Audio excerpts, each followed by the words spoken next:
En las colinas más exclusivas de la ciudad, donde el ruido del tráfico mundano se disipa para dar paso al silencio sepulcral del dinero viejo y las nuevas fortunas, se erigía la mansión de Roberto Montenegro. Una estructura imponente de arquitectura modernista, compuesta por hormigón, cristal y acero, una fortaleza diseñada no solo para exhibir poder, sino para aislar a sus habitantes de la realidad exterior. Para el observador casual, la vida de Roberto era el epítome del éxito. Cuentas bancarias con cifras incalculables, una flota de vehículos de alta gama y una influencia que se extendía por los consejos de administración más importantes del país. Sin embargo, detrás de los muros perimetrales de 3 metros de altura y los sistemas de seguridad de última generación, se respiraba un aire gélido, una atmósfera cargada de una soledad que ningún lujo podía maquillar. Roberto, viudo desde hacía 5 años tras un trágico accidente que se llevó a su esposa y dejó una cicatriz imborrable en la psique familiar, vivía volcado en su trabajo. Su imperio inmobiliario requiere una atención absoluta, una devoción casi religiosa que le servía como mecanismo de defensa para no enfrentar el vacío de su propia cama ni el eco de los pasillos de su inmensa residencia. En el centro de este escenario de opulencia desolada se encontraba Lucas, su único hijo, un niño de 8 años que poseía la mirada melancólica de quien ha aprendido demasiado pronto lo que significa la ausencia. Lucas era el heredero del imperio, el príncipe de aquel castillo de cristal, pero en la práctica era un niño que crecía rodeado de juguetes caros y afectos comprados. Fue en este contexto de necesidad logística y emocional donde entró en escena la figura de la señora María. Su llegada a la residencia Montenegro no fue anunciada con trompetas, sino que ocurrió con la sutileza de una sombra que se desliza por el suelo al atardecer. Hacía 4 años, cuando la estructura doméstica de Roberto amenazaba con colapsar tras el despido de una serie de niñeras incompetentes y amas de llaves desleales, María apareció en la puerta de servicio respondiendo a un anuncio discreto. Era una mujer que rondaba los 50 años, aunque las líneas de expresión en su rostro y la aspereza de sus manos sugerían una vida de trabajo arduo que podría haberle sumado una década más a su apariencia. María no poseía grandes referencias académicas ni provenía de agencias de colocación de élite. Sin embargo, traía consigo algo que Roberto, en su desesperación pragmática, valoró por encima de cualquier diploma: una calma imperturbable y una discreción absoluta. Durante la breve entrevista en el despacho de Caoba, la mujer mantuvo la mirada baja, respondiendo con monosílabos respetuosos, transmitiendo una sensación de servidumbre antigua, casi anacrónica. Roberto, un hombre acostumbrado a leer a las personas como si fueran balances financieros, creyó ver en ella a la empleada perfecta, eficiente, invisible y sobre todo carente de cualquier ambición que pudiera amenazar su privacidad. No imaginaba entonces que la mujer sentada al otro lado del escritorio traía consigo un equipaje invisible mucho más pesado que la maleta desgastada con la que se mudaría al cuarto de servicio. La integración de María en la dinámica de la mansión fue inmediata y, a los ojos de Roberto, impecable. La casa, que hasta entonces había sido un caos de horarios rotos y polvo acumulado en las esquinas, comenzó a funcionar con la precisión de un reloj suizo. Las camisas de Roberto aparecían perfectamente planchadas cada mañana. El café estaba servido a la temperatura exacta antes de que él bajara las escaleras. Y el caos infantil de Lucas quedaba contenido y organizado mágicamente.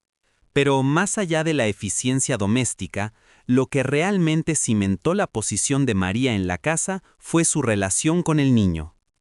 Desde el primer día, se estableció un vínculo silencioso pero profundo entre la empleada y el heredero.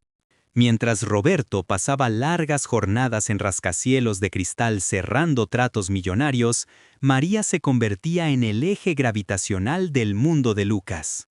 Ella era quien curaba las rodillas raspadas, quien escuchaba las historias fantásticas sobre dragones y naves espaciales, y quien se sentaba al borde de su cama durante las noches de tormenta hasta que el sueño vencía al miedo. Para un observador externo, la devoción de María podría interpretarse como la dedicación de una empleada ejemplar que busca asegurar su puesto. Sin embargo, había matices en su comportamiento que escapaban al radar de Roberto, ocupado siempre en su teléfono móvil o en sus reuniones virtuales. Había momentos, cuando la luz de la tarde entraba dorada por los ventanales del salón, en los que María dejaba de limpiar.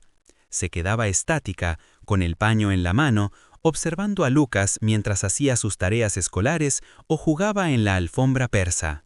En esos instantes, su rostro perdía la máscara de servidumbre profesional y se transformaba en algo indescifrable. Sus ojos se llenaban de una humedad contenida, una mezcla de dolor profundo y un anhelo que rozaba la obsesión. Si Lucas levantaba la vista y la descubría mirándolo, ella parpadeaba rápidamente, recomponía su expresión severa y volvía a sus labores, desapareciendo hacia la cocina o la lavandería como si fuera un fantasma asustado por la luz. Roberto, en su ceguera selectiva, interpretaba estos silencios y esta omnipresencia como lealtad.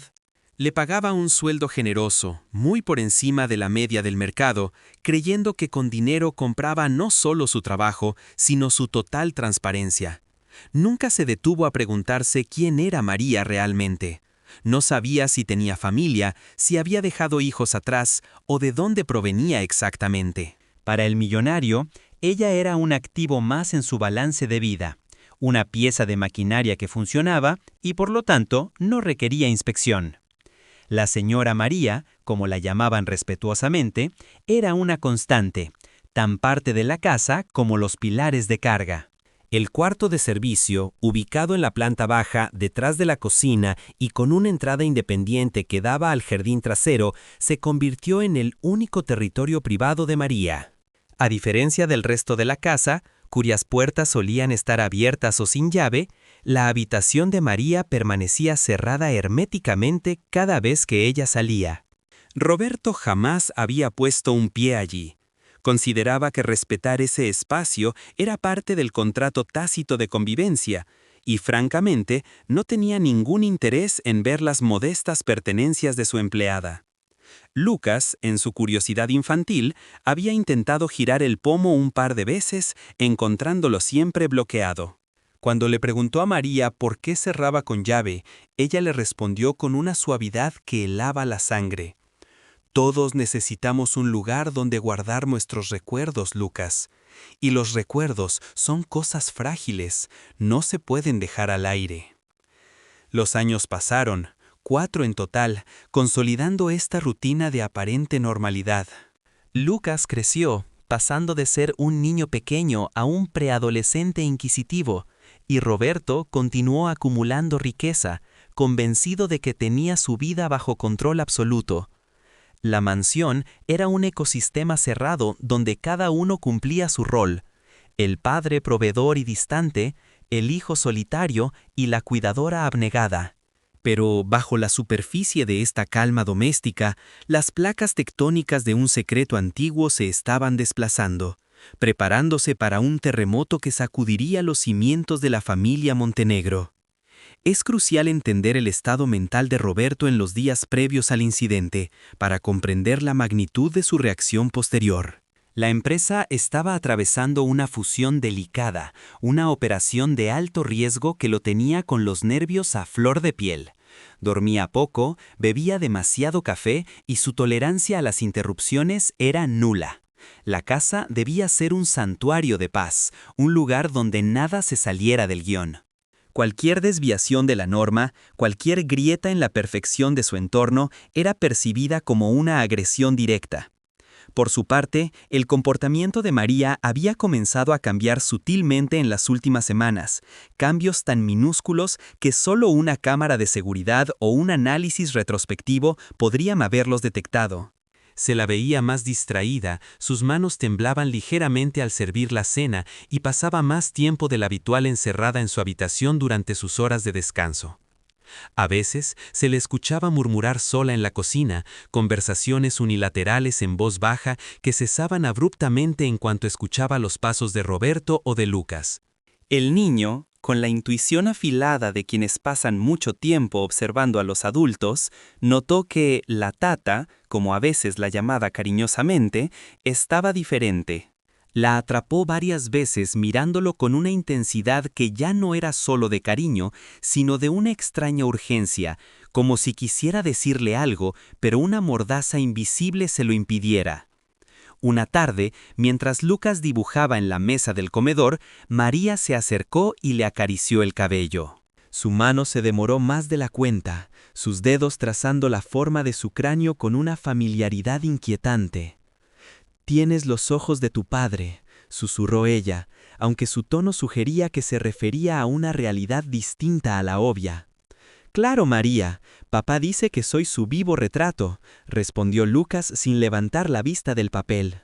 María soltó un suspiro, un sonido que parecía venir de las profundidades de un pozo, y se retiró sin decir más.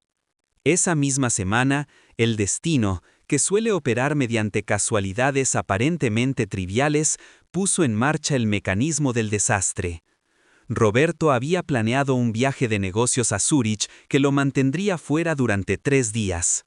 La casa quedaría bajo la custodia total de María, como tantas otras veces.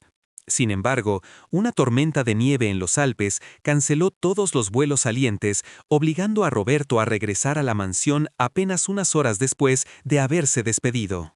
Al volver, encontró la casa sumida en un silencio inusual, incluso para los estándares de la residencia Montenegro.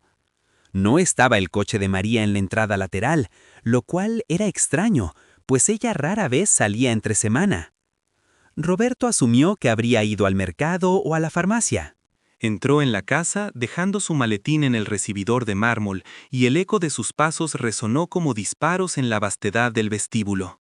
Se aflojó la corbata, sintiendo el peso del estrés acumulado y la frustración del viaje cancelado. Subió a la planta alta buscando a Lucas, pero la habitación del niño estaba vacía. Bajó de nuevo, revisando el salón, la sala de juegos, el jardín de invierno. Nada. Una leve punzada de alarma comenzó a instalarse en su estómago. No era pánico todavía, solo la molestia de la falta de control. ¿Dónde estaban? Fue entonces cuando escuchó un sonido. Provenía del pasillo de servicio, esa arteria de la casa que él rara vez transitaba. Era la voz de Lucas. El niño no estaba llorando, ni gritando, estaba hablando. Su tono era de curiosidad, esa mezcla de inocencia y asombro que precede a los grandes descubrimientos. Roberto caminó hacia la cocina, atravesó la zona de despensa y se detuvo en el umbral que daba al pasillo de las habitaciones de servicio. Allí, al final del corredor, la puerta de la habitación de María, esa puerta que había permanecido cerrada como una bóveda durante 4 años, estaba entreabierta. Una franja de luz amarilla se derramaba sobre el suelo de baldosas grises, cortando la penumbra del pasillo. El millonario avanzó lentamente. Sus zapatos de suela italiana apenas hacían ruido. A medida que se acercaba, la voz de Lucas se hizo más clara. El niño estaba dentro de la habitación prohibida. La ausencia de María y la puerta abierta habían sido una tentación demasiado grande para la curiosidad infantil. Roberto sintió una oleada de indignación. ¿Cómo se atrevía Lucas a invadir la privacidad de la empleada? ¿Y dónde estaba ella para impedirlo? Estaba preparado para reprender a su hijo, para darle una lección sobre el respeto a los espacios ajenos y la disciplina. Pero entonces, justo antes de que Roberto pusiera la mano en el marco de la puerta para empujarla y revelar su presencia, la voz de Lucas formuló la pregunta que cambiaría para siempre la historia de la familia Montenegro. No fue un grito, sino una interrogante cargada de una confusión genuina, una frase que flotó en el aire estancado del cuarto de servicio y llegó a los oídos de Roberto como una sentencia. «¡Papá!», exclamó el niño, asumiendo que su padre podría escucharlo desde algún lugar, o tal vez hablando con la fotografía que tenía en las manos. «Papá, ¿por qué la señora María tiene fotos mías de bebé?». Roberto se congeló. Su mano quedó suspendida en el aire. La frase no tenía sentido. ¿Fotos de bebé? Podría tratarse de recortes de prensa. Lucas había aparecido en revistas de sociedad junto a él. Podría ser alguna foto que María hubiera tomado durante estos 4 años y guardado por cariño. Pero el tono de Lucas sugería algo más. Hablaba de fotos de bebé, de una época en la que María aún no trabajaba para ellos, de una época en la que Lucas era apenas un recién nacido, años antes de que esa mujer cruzara el umbral de su casa. El corazón de Roberto comenzó a latir con una fuerza dolorosa contra sus costillas. Una sensación de irrealidad se apoderó de él. La lógica le decía que debía haber una explicación sencilla, pero el instinto, ese sentido primitivo que alerta a los padres del peligro, le gritaba que algo estaba terriblemente mal. Empujó la puerta. Lo que vio al entrar no fue una habitación de servicio estándar. Las paredes, que deberían haber estado desnudas o adornadas con algún calendario genérico, estaban cubiertas. No había un centímetro de pintura visible. Eran fotos, cientos de ellas, un mosaico obsesivo y meticuloso que cubría desde el rodapié hasta el techo. Y en el centro de ese santuario de papel brillante estaba Lucas, de pie, sosteniendo un álbum antiguo con las manos temblorosas, rodeado por 1000 versiones de su propio rostro mirándolo desde las paredes. Roberto palideció. La sangre huyó de su rostro, dejándolo con la apariencia de un cadáver en vida. Sus ojos recorrieron frenéticamente las imágenes pegadas en la pared. No eran fotos recientes tomadas a escondidas con un celular. Había fotos de Lucas en el parque, fotos de Lucas en la escuela, fotos de Lucas durmiendo. Pero lo que hizo que las piernas de Roberto flaquearan fueron las otras fotos, las antiguas. Fotos de un bebé en una cuna que no era la de la mansión. Fotos de un recién nacido en brazos de una mujer joven que no era su difunta esposa. Fotos fechadas años antes de que él supiera de la existencia de María. El aire en la habitación se volvió denso, irrespirable. El olor a encierro y a papel viejo se mezclaba con el aroma a lavanda que María usaba. Roberto miró a su hijo, y luego miró una foto específica pegada justo encima de la cabecera de la cama de la empleada. Era una ecografía con una fecha y un nombre borroso. El contexto de seguridad, riqueza y control que Roberto había construido meticulosamente durante años se desmoronó en un solo segundo. Ya no era el millonario intocable en su torre de marfil. Era un hombre parado frente a un abismo de secretos que ni siquiera sabía que existían. La señora María no era solo la empleada. Esa habitación no era un dormitorio, era un altar. Y la pregunta de Lucas seguía resonando en el silencio, exigiendo una respuesta que Roberto no tenía, pero que temía más que a la muerte misma. La puerta de la entrada principal se abrió y se cerró en la distancia. Pasos apresurados se escucharon en el vestíbulo, acercándose hacia la cocina. El sonido de las bolsas de la compra cayendo al suelo rompió el trance. María había vuelto. Y los pasos se dirigían, rápidos y furiosos, hacia el cuarto donde el millonario y su hijo acababan de profanar el secreto más oscuro de su vida. La puerta se abrió por completo, cediendo ante el empuje de una mano que temblaba por una mezcla de adrenalina y terror primitivo.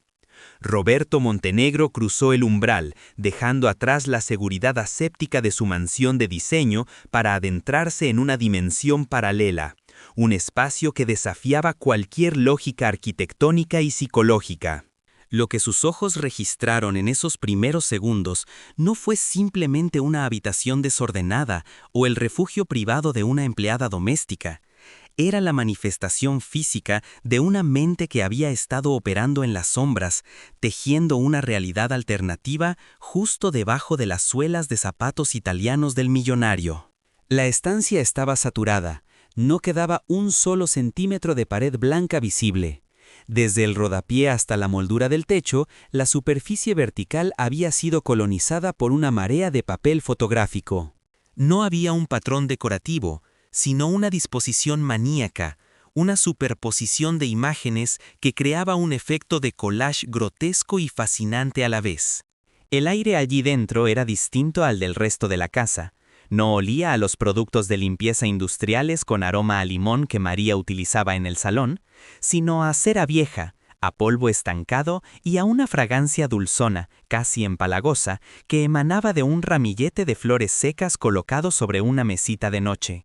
La única fuente de iluminación provenía de una lámpara de pie con una pantalla amarillenta que bañaba la escena en una luz ictericia, haciendo que los rostros en las fotografías parecieran vibrar con una vida propia y enfermiza. Roberto dio un paso vacilante hacia el interior, sintiendo cómo el suelo bajo sus pies parecía perder solidez. Su mirada, entrenada para detectar anomalías en contratos y balances financieros, intentaba procesar la información visual que lo asaltaba, pero el cerebro se negaba a aceptar la magnitud de la violación. Allí estaba Lucas. Lucas en todas partes. Lucas en cada etapa de su corta existencia. Pero no eran las fotografías oficiales, esas que Roberto guardaba en álbumes de cuero o en marcos de plata sobre la repisa de la chimenea. Estas imágenes poseían una cualidad voyerista, una intimidad robada que helaba la sangre. Había fotografías tomadas desde la distancia, con teleobjetivo, capturando al niño jugando en el jardín de la escuela, momentos en los que Roberto ni siquiera sabía que alguien estaba observando. En otras, Lucas aparecía durmiendo en su propia cama, con la fecha impresa digitalmente en la esquina inferior derecha, fechas recientes, de noches en las que Roberto estaba trabajando hasta tarde en su despacho o de viaje. La implicación era terrorífica. María había estado entrando en la habitación del niño mientras dormía, velando su sueño no como una cuidadora, sino como una presencia espectral, documentando su inconsciencia con la devoción de un fanático. Sin embargo, lo que hizo que Roberto tuviera que apoyarse contra el marco de la puerta para no desplomarse no fueron las fotos recientes, sino las antiguas, las que Lucas había mencionado con su inocencia devastadora. En el centro de la pared opuesta, organizada con una simetría casi religiosa, había una colección de imágenes en blanco y negro y sepia. Eran fotos de un bebé, un recién nacido con la piel arrugada y los ojos cerrados, envuelto en mantas que no pertenecían al ajuar de la familia Montenegro. Roberto se acercó, sintiendo una náusea violenta ascender por su garganta. Reconocía los rasgos, esa pequeña nariz de botón, la forma particular de las orejas, el lunar minúsculo en el lóbulo izquierdo. Era Lucas. Sin lugar a dudas, era su hijo. Pero la fecha anotada con rotulador negro sobre el borde blanco de una Polaroid indicaba el día exacto de su nacimiento, 8 años atrás. En la imagen, unos brazos sostenían al bebé. No eran los brazos de su difunta esposa, Elena, cuyas manos finas y manicura perfecta Roberto recordaba con dolorosa claridad. Eran manos de trabajo, con uñas cortas y nudillos marcados. Y al fondo, borroso pero perceptible, no se veían las paredes asépticas de la clínica privada suiza donde Lucas había nacido, sino el papel pintado de flores marchitas de una habitación modesta, con una ventana que daba a un paisaje rural irreconocible. El millonario extendió la mano y arrancó una de las fotos de la pared. El sonido del celo despegándose resonó como un disparo en el silencio opresivo. Al darle la vuelta, leyó una inscripción manuscrita con una caligrafía apretada y nerviosa. Mi pequeño milagro. Día 1. Nadie nos separará nunca más. La letra era inconfundible. Era la misma letra que aparecía en las listas de la compra que María dejaba en la encimera de la cocina, la misma letra de las notas educadas que informaban sobre llamadas telefónicas perdidas. El pánico comenzó a metamorfosearse en una comprensión horrorosa. No se trataba simplemente de una empleada obsesionada con el hijo de su patrón. Esto era algo mucho más profundo, más antiguo y visceral. Las fotos documentaban una historia paralela, una narrativa en la que María no era una observadora externa, sino una protagonista central. Había imágenes de un niño de 2 años, que claramente era Lucas, sentado en una trona de madera vieja riendo mientras la misma mujer, más joven, con el pelo menos gris, pero indudablemente María, le daba de comer. ¿Cómo era posible? Roberto repasó mentalmente la cronología de su vida. Lucas nunca había estado lejos de él o de Elena durante sus primeros años. Nunca habían contratado a María antes de que el niño cumpliera 4 años. Las matemáticas de la realidad chocaban frontalmente contra la evidencia física que tenía entre los dedos. «Mira, papá», susurró Lucas, sacando a Roberto de su espiral de pensamientos. El niño había dejado el álbum y ahora señalaba hacia una esquina de la habitación, donde una estantería de metal oxidado sostenía una serie de objetos extraños. «Aquí está mi cochecito rojo, el que perdí en el parque hace mucho tiempo». Roberto giró la cabeza y sintió un escalofrío recorrerle la columna vertebral. La estantería era un museo de la infancia perdida de Lucas. No solo estaba el cochecito de juguete, sino también un chupete mordido, un calcetín de lana azul que le faltaba a su par, y un pequeño diente de leche, guardado dentro de un frasco de cristal transparente, flotando en algún tipo de líquido conservante.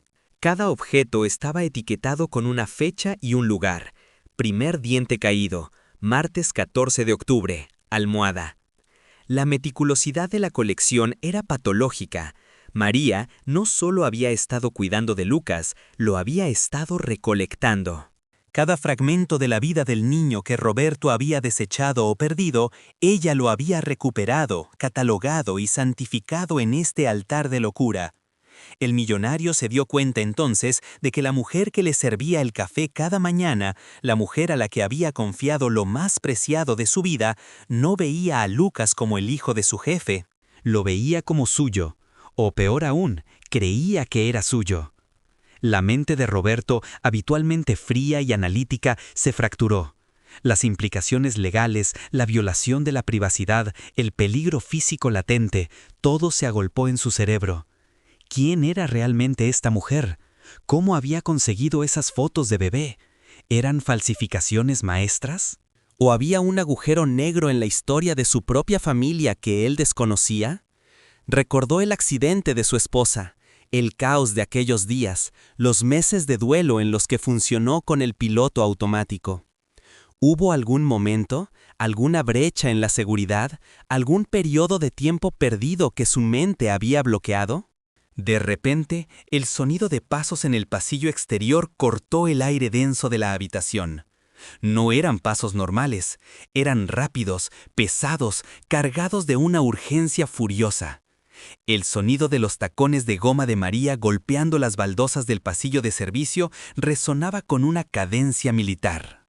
Roberto miró a Lucas, quien seguía examinando los juguetes con curiosidad, ajeno al peligro inminente que se acercaba por el corredor.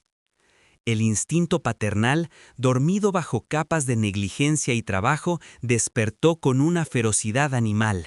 Roberto agarró a Lucas por el brazo, tal vez con demasiada fuerza, y lo arrastró hacia sí, colocándolo detrás de sus piernas, interponiendo su cuerpo entre el niño y la puerta abierta.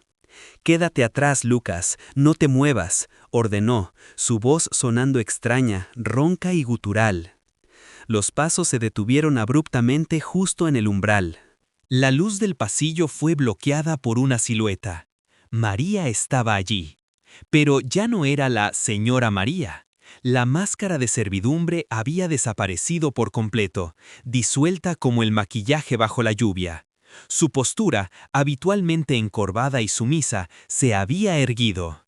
Sus hombros estaban cuadrados, su pecho se agitaba con una respiración entrecortada y violenta. Llevaba todavía el abrigo puesto, y a sus pies una bolsa de la compra había caído, derramando naranjas que rodaban por el suelo del pasillo como cabezas decapitadas en miniatura. Lo más aterrador, sin embargo, era su rostro. No había miedo en sus ojos al ser descubierta. No había vergüenza. Lo que Roberto vio en la mirada de esa mujer fue una ira pura, destilada y volcánica. Sus pupilas estaban dilatadas, devorando el iris, fijas no en Roberto, sino en Lucas, que se asomaba tímidamente detrás de las piernas de su padre. «No deberíais estar aquí», dijo María. Su voz era irreconocible. Había perdido la suavidad modulada que usaba para dirigirse al señor de la casa. Ahora era un tono plano, metálico, desprovisto de cualquier inflexión humana. «Este es un lugar sagrado. Habéis profanado el santuario». Roberto intentó invocar su autoridad, esa presencia dominante que hacía temblar a sus empleados en la sala de juntas. «¿Qué significa esto, María?», bramó, señalando las paredes cubiertas de fotos. «¿Qué demonios es todo esto? Estás despedida. Voy a llamar a la policía ahora mismo». La mujer soltó una risa seca, un sonido que carecía de humor y que se parecía más al graznido de un cuervo. Dio un paso dentro de la habitación, invadiendo el espacio personal de Roberto con una temeridad que desafiaba toda lógica de poder.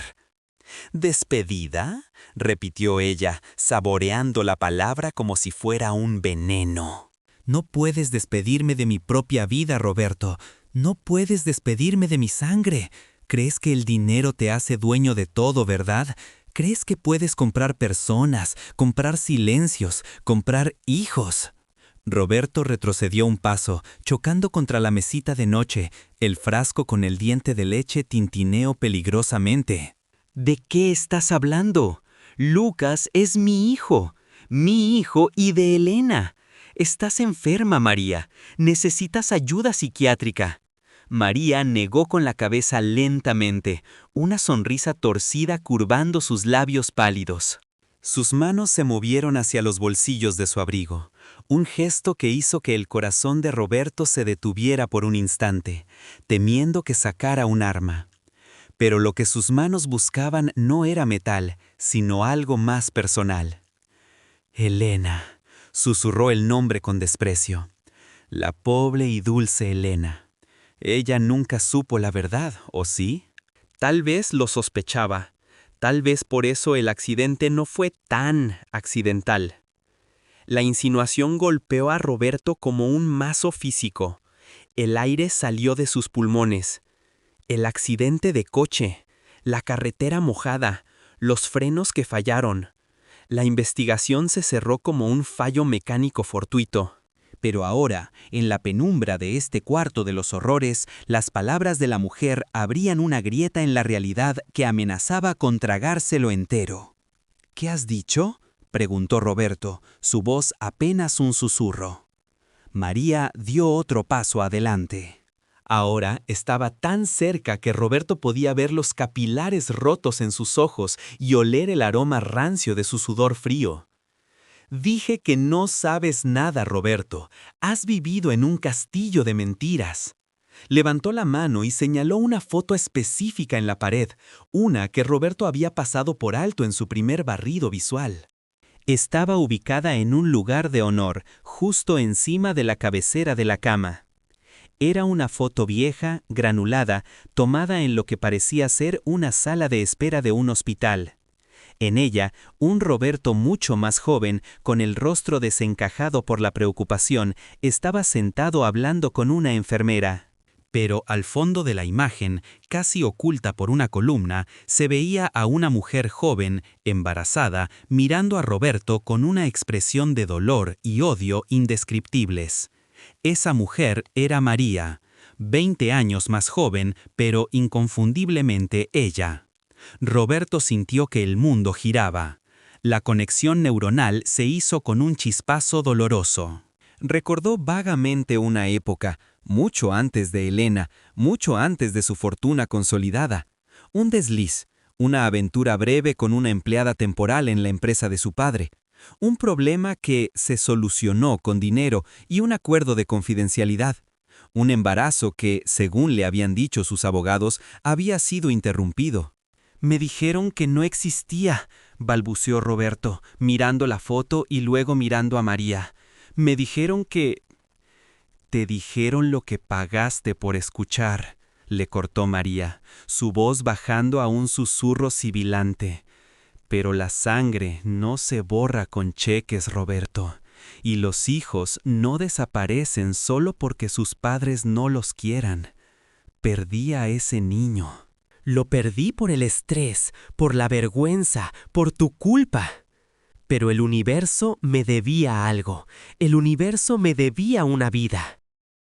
Sus ojos se desviaron hacia Lucas, que miraba la escena con los ojos muy abiertos, paralizado por la tensión adulta que saturaba el aire.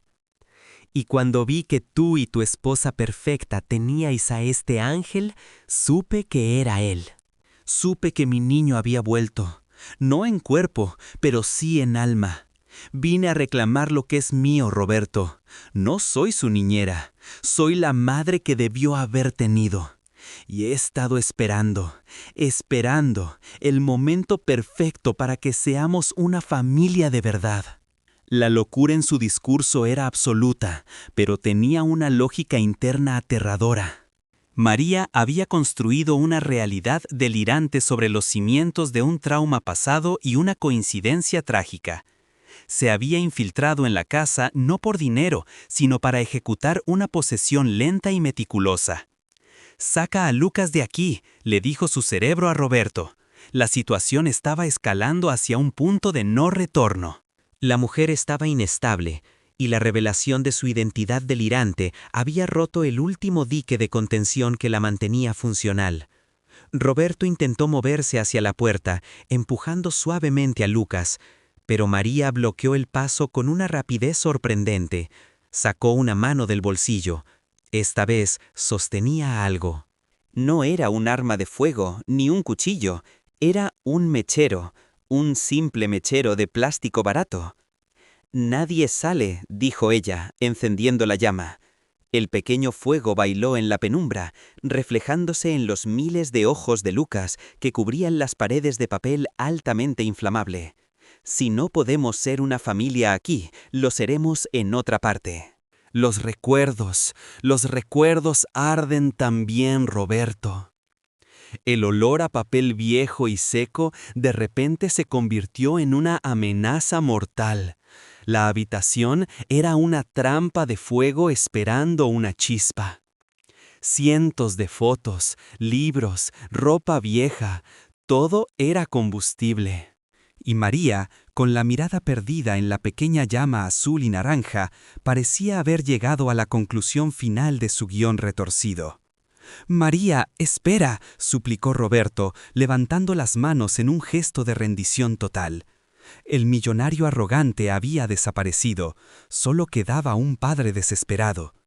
«Podemos hablar, podemos arreglarlo». «Te daré lo que quieras, dinero, una casa, lo que sea, pero apaga eso, por favor». «¿Dinero?». María rió de nuevo y acercó la llama a la esquina de una fotografía donde Lucas sonreía desde un columpio. «Siempre el dinero. Nunca entendiste nada, Roberto. El amor no se negocia, el amor se toma o se quema».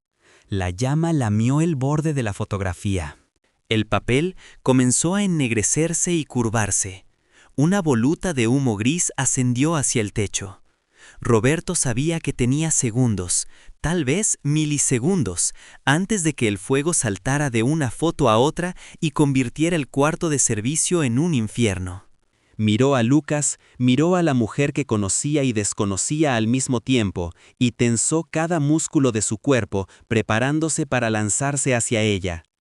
Pero antes de que pudiera actuar, antes de que el caos se desatara por completo, la voz de Lucas rompió el momento con una pregunta que nadie esperaba, una frase que congeló la mano de María en el aire. «¡Tata!», dijo el niño, usando el apodo cariñoso que ella tanto amaba, con la voz temblorosa pero clara. «Si tú eres mi mamá, ¿por qué en esa foto estás haciéndole daño a mi verdadera mamá?». El silencio que siguió fue absoluto. La llama del mechero vaciló. María parpadeó, confundida, y siguió la dirección del dedo de Lucas. El niño no señalaba las fotos de bebé. Señalaba una imagen mucho más pequeña, pegada casi a ras de suelo, oculta detrás de la pata de la cama. Una foto borrosa, tomada desde el interior de un coche, que mostraba a María manipulando algo bajo el capó de un vehículo estacionado. El vehículo de Elena, el coche del accidente. La realidad del crimen, documentada por la propia criminal en su afán de registrar cada paso de su victoria, acababa de ser expuesta por la inocencia de un niño. María bajó la mirada hacia la foto incriminatoria. Su rostro pasó de la euforia maníaca a un terror blanco. El secreto final, la pieza que convertía su obsesión en asesinato, estaba ahí, a la vista de todos. Roberto siguió la mirada de su hijo y vio la foto. La comprensión le golpeó con la fuerza de un tren de carga. No había sido un accidente, nunca fue un accidente. La mujer que tenía enfrente no era solo una acosadora delirante. Era la asesina de su esposa. Y ahora, acorralada por su propia evidencia, con un mechero en la mano, con la verdad expuesta, María era más peligrosa que nunca. El fuego prendió la primera foto con un crujido audible. «Lo hice por nosotros», susurró ella, mientras las llamas comenzaban a trepar por la pared de recuerdos. «Todo fue por nosotros». Roberto se abalanzó. La puerta terminó de abrirse, revelando el interior de la habitación con una lentitud casi teatral, como si el propio universo dudara en exponer la magnitud de la obsesión que allí se ocultaba. Roberto Montenegro cruzó el umbral, dejando atrás la seguridad aséptica y minimalista de su mansión de diseño para adentrarse en una dimensión paralela, un espacio que desafiaba cualquier lógica arquitectónica y psicológica conocida por el hombre cuerdo. Lo que sus ojos registraron en esos primeros segundos de exposición no fue simplemente una habitación desordenada o el refugio privado de una empleada doméstica con un apego excesivo, era la manifestación física, palpable y terrorífica de una mente que había estado operando en las sombras, tejiendo una realidad alternativa justo debajo de las suelas de los costosos zapatos italianos del millonario. La estancia estaba saturada, asfixiada por su propio contenido. No quedaba un solo centímetro de pared blanca visible. Desde el rodapié de madera barata hasta la moldura del techo, la superficie vertical había sido colonizada por una marea incesante de papel fotográfico. No existía un patrón decorativo reconocible, sino una disposición maníaca, una superposición de imágenes que creaba un efecto de collage grotesco y fascinante a la vez, similar a las capas geológicas de una locura sedimentada durante años. El aire allí dentro poseía una densidad distinta al del resto de la casa. No olía a los productos de limpieza industriales con aroma a limón sintético que María utilizaba escrupulosamente en el salón principal, sino a cera vieja, a polvo estancado y a una fragancia dulzona, casi empalagosa, que emanaba de un ramillete de flores secas, negras por el tiempo, colocado sobre una mesita de noche que parecía un altar pagano. La única fuente de iluminación provenía de una lámpara de pie con una pantalla amarillenta y raída que bañaba la escena en una luz ictericia, haciendo que los cientos de rostros en las fotografías parecieran vibrar con una vida propia, enfermiza y estática. Roberto dio un paso vacilante hacia el interior, sintiendo cómo el suelo bajo sus pies parecía perder solidez física. Su mirada, entrenada durante décadas para detectar anomalías en contratos y balances financieros de alto riesgo, intentaba procesar la avalancha de información visual que asaltaba sus retinas, pero el cerebro se negaba a aceptar la magnitud de la violación a su privacidad. Allí estaba Lucas en todas partes. Lucas multiplicándose hasta el infinito. Lucas en cada etapa de su corta existencia. Pero no eran las fotografías oficiales, esas que Roberto guardaba en álbumes de cuero o en marcos de plata sobre la repisa de la chimenea del salón. Estas imágenes poseían una cualidad voyerista, una intimidad robada que helaba la sangre y provocaba una sensación de náusea inmediata. El análisis visual revelaba una metodología de acecho escalofriante. Había fotografías tomadas desde la distancia, con lo que indudablemente era un teleobjetivo potente, capturando al niño jugando en el jardín de la escuela, momentos en los que Roberto ni siquiera sabía que alguien estaba observando, instantes de vulnerabilidad expuestos. En otras imágenes, Lucas aparecía durmiendo plácidamente en su propia cama, con la fecha impresa digitalmente en la esquina inferior derecha. Fechas recientes, de noches en las que Roberto estaba trabajando hasta la madrugada en su despacho o se encontraba de viaje de negocios. La implicación era terrorífica y directa. María había estado entrando sistemáticamente en la habitación del niño mientras dormía, violando el santuario de su descanso, velando su sueño no como una cuidadora leal, sino como una presencia espectral, documentando su inconsciencia con la devoción silenciosa de un fanático religioso.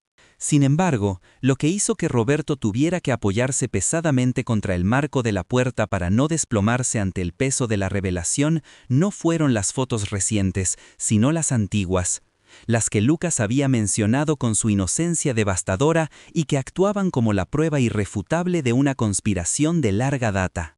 En el centro de la pared opuesta, organizada con una simetría casi litúrgica, había una colección de imágenes en blanco y negro y sepia que desafiaban la cronología oficial de la familia Montenegro. Eran fotos de un bebé. Un recién nacido con la piel arrugada y los ojos cerrados, envuelto en mantas de lana áspera que no pertenecían al ajuar de lujo de la familia. Roberto se acercó, arrastrando los pies como un condenado, sintiendo una bilis ácida ascender por su garganta.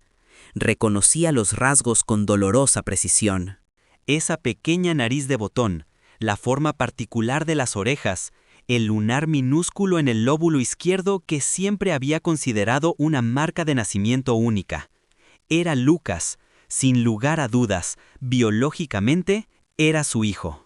Pero la fecha anotada con rotulador negro indeleble sobre el borde blanco de una Polaroid indicaba el día exacto de su nacimiento, 8 años atrás. En la imagen, unos brazos sostenían al bebé con posesión feroz. No eran los brazos de su difunta esposa, Elena, cuyas manos finas y manicura francesa perfecta Roberto recordaba con dolorosa claridad en sus pesadillas. Eran manos de trabajo, manos curtidas, con uñas cortas y nudillos marcados por el esfuerzo físico. Y al fondo, borroso pero perceptible para un ojo atento, no se veían las paredes asépticas y blancas de la clínica privada suiza donde Lucas había nacido, sino el papel pintado de flores marchitas de una habitación modesta, con una ventana que daba a un paisaje rural irreconocible. El millonario extendió la mano, temblando visiblemente, y arrancó una de las fotos de la pared. El sonido del celo despegándose resonó como un disparo de calibre pequeño en el silencio opresivo de la habitación. Al darle la vuelta a la imagen, leyó una inscripción manuscrita con una caligrafía apretada, nerviosa y punzante. Mi pequeño milagro. Día 1. Nadie nos separará nunca más. La letra era inconfundible. Era la misma letra cursiva que aparecía en las listas de la compra que María dejaba diligentemente en la encimera de la cocina. La misma letra de las notas educadas que informaban sobre llamadas telefónicas perdidas o recados domésticos. El pánico comenzó a metamorfosearse en una comprensión horrorosa y compleja. No se trataba simplemente de una empleada obsesionada con el hijo de su patrón por soledad o demencia senil. Esto era algo mucho más profundo, más antiguo y visceral. Las fotos documentaban una historia paralela, una narrativa en la que María no era una observadora externa, sino una protagonista central, la madre de una realidad distorsionada. Había imágenes de un niño de 2 años, que claramente era Lucas, sentado en una trona de madera vieja y astillada, riendo mientras la misma mujer, más joven, con el pelo menos gris, pero indudablemente María, le daba de comer una papilla casera. ¿Cómo era físicamente posible? Roberto repasó mentalmente la cronología de su vida con desesperación. Lucas nunca había estado lejos de él o de Elena durante sus primeros años. Nunca habían contratado a María antes de que el niño cumpliera 4 años. Las matemáticas de la realidad chocaban frontalmente, violentamente, contra la evidencia física que tenía entre los dedos. ¿Eran montajes? ¿Falsificaciones maestras creadas por una mente enferma? ¿O había un agujero negro en la historia de su propia familia que él desconocía por completo? «Mira, papá», susurró Lucas, sacando a Roberto de su espiral de pensamientos analíticos. El niño había dejado el álbum que sostenía y ahora señalaba hacia una esquina oscura de la habitación, donde una estantería de metal oxidado sostenía una serie de objetos extraños, iluminados tétricamente. «Aquí está mi cochecito rojo, el que perdí en el parque hace mucho tiempo». Roberto giró la cabeza y sintió un escalofrío recorrerle la columna vertebral, erizando el vello de sus brazos. La estantería no era un mueble, era un museo de la infancia robada, un relicario macabro. No solo estaba el cochecito de juguete con la pintura descascarillada, sino también un chupete mordido, un calcetín de lana azul que le faltaba su par desde hacía años, y un pequeño diente de leche guardado dentro de un frasco de cristal transparente, flotando en algún tipo de líquido conservante turbio, como un espécimen de laboratorio. Cada objeto estaba etiquetado con una fecha y un lugar escritos en pequeñas tarjetas de cartulina. Primer diente caído, martes 14 de octubre, almohada principal. Calcetín perdido, jueves 3 de enero, jardín trasero. La meticulosidad de la colección era patológica. María no solo había estado cuidando de Lucas, lo había estado recolectando pieza por pieza. Cada fragmento de la vida del niño que Roberto o Elena habían desechado, perdido u olvidado, ella lo había recuperado, catalogado y santificado en este altar de locura. El millonario se dio cuenta entonces, con una certeza que le heló las entrañas, de que la mujer que le servía el café cada mañana, la mujer a la que había confiado la seguridad de lo más preciado de su vida, no veía a Lucas como el hijo de su jefe, lo veía como suyo. Lo peor aún, en su delirio, creía firmemente que era suyo, reclamando una propiedad biológica inexistente a través de la acumulación de desechos. La mente de Roberto, habitualmente fría, calculadora y analítica ante las crisis corporativas, se fracturó ante lo irracional. Las implicaciones legales, la violación de la privacidad, el peligro físico latente, todo se agolpó en su cerebro colapsado. ¿Quién era realmente esta mujer? Recordó el accidente de su esposa, el caos de aquellos días oscuros, los meses de duelo en los que funcionó con el piloto automático, ciego al mundo que lo rodeaba. ¿Hubo algún momento, alguna brecha en la seguridad, algún periodo de tiempo perdido que su mente había bloqueado por el trauma y que esta mujer había aprovechado? De repente, el sonido de pasos en el pasillo exterior cortó el aire denso de la habitación como una guillotina. No eran pasos normales, ni el andar arrastrado y servicial de la empleada doméstica. Eran rápidos, pesados, cargados de una urgencia furiosa y depredadora. El sonido de los tacones de goma de María golpeando las baldosas del pasillo de servicio resonaba con una cadencia militar, acercándose inexorablemente. Roberto miró a Lucas, quien seguía examinando los juguetes con curiosidad infantil, ajeno al peligro inminente y mortal que se acercaba por el corredor.